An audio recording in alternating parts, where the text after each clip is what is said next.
Students, first chapter हमारा पिछले video में हो गया है। हम सेकंड चैप्टर शुरू कर रहे हैं, लेकिन लेसन शुरू करने से पहले मैं आपको एक बात बताना चाह रही हूँ कि ये जो लेसन्स है ये मैं आपको समझा रही हूँ, रीड नहीं कर रही हूँ।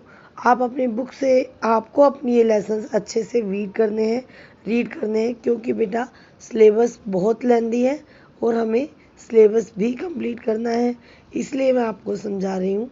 ठीक है, ध्यान से सुनिएगा। गंगा देवव्रत को राजा शांतनु को सौंपकर चली गई। इतना तेजस्वी पुत्र पाकर राजा शांतनु बहुत खुश थे।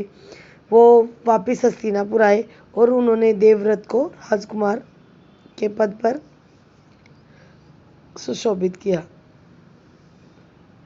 इसी तरह 4 वर्ष बीत गए। एक दिन राजा शांतनु यमुना तट की ओर घूमने गए। वहां उन्हें एक सुंदर युवती दिखाई दी। महाराज शांतनु का मन उससे शादी करने का हुआ और उन्होंने उससे विवाह का प्रस्ताव दिया। तो वो जो युवती थी उसका नाम सत्यवती था। उसने कहा कि मेरे पिता मल्लाहों के सरदार हैं, उनसे अनुमति ले लीजिए तो फिर मैं आपकी पत्नी बनने को तैयार हूँ। राजा जब उसके पिता केवटराज के पास गए तो उसने कहा कि शादी तो मैं आपकी कर दूंगा इससे, लेकिन एक शर्त है मेरी जो आपको माननी होगी। तो राजा शांतनु ने कहा कि बताइए आपकी क्या शर्त है, मैं आपकी हर शर्त पूरी करूंगा। तो उसके बाद क्या हुआ बेटा, उस केवटराज ने जो शर्त रखी वो शर्त ये थी कि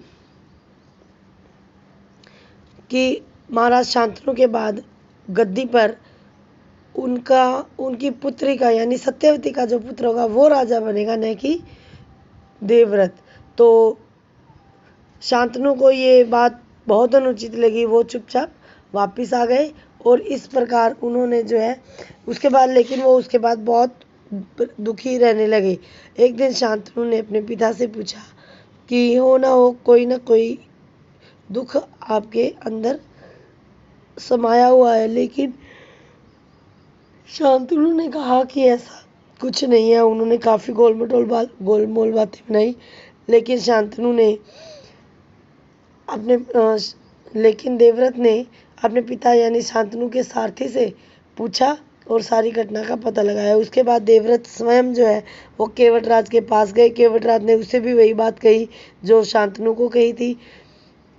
तो देवव्रत ने कहा कि ठीक है, मैं आपको वचन देता हूँ कि मैं राज्य का कोई लालच नहीं करूँगा और मेरे पिता के बाद जो है आपकी पुत्री के बच्चे ही राजा बनेंगे। लेकिन केवटराज ने बहुत आगे की सोची। उन्होंने कहा कि मुझे आप पर तो पूरा भरोसा है, लेकिन आपके जो पुत्र होंगे वो भी इतने आपके जैसे ही वीर और तेजस्वी होंगे।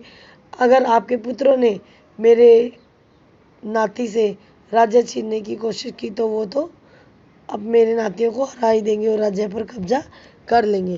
केवटराज का ये प्रश्न बहुत अप्रत्याशित था, लेकिन फिर भी पितृभक्त देवव्रत ने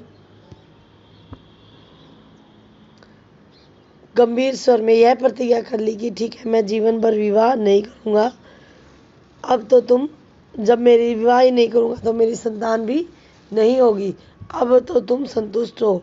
उसके बाद देवव्रत ने इतनी भीषण प्रतिज्ञा की थी, इसलिए उनका नाम भीष्म पड़ गया और इस प्रकार सत्यवती की शादी शांतनु से हो गई। सत्यवती के 2 पुत्र हुए, चित्रांगद और विचित्रवीर्य। चित्रांगद की मृत्यु के बाद विचित्रवीर्य सिंहासन पर बैठा। विचित्रवीर्य की 2 रानियां थी, अंबिका और अंबालिका। अंबिका के पुत्र थे धृतराष्ट्र और अंबालिका के पुत्र थे पांडु।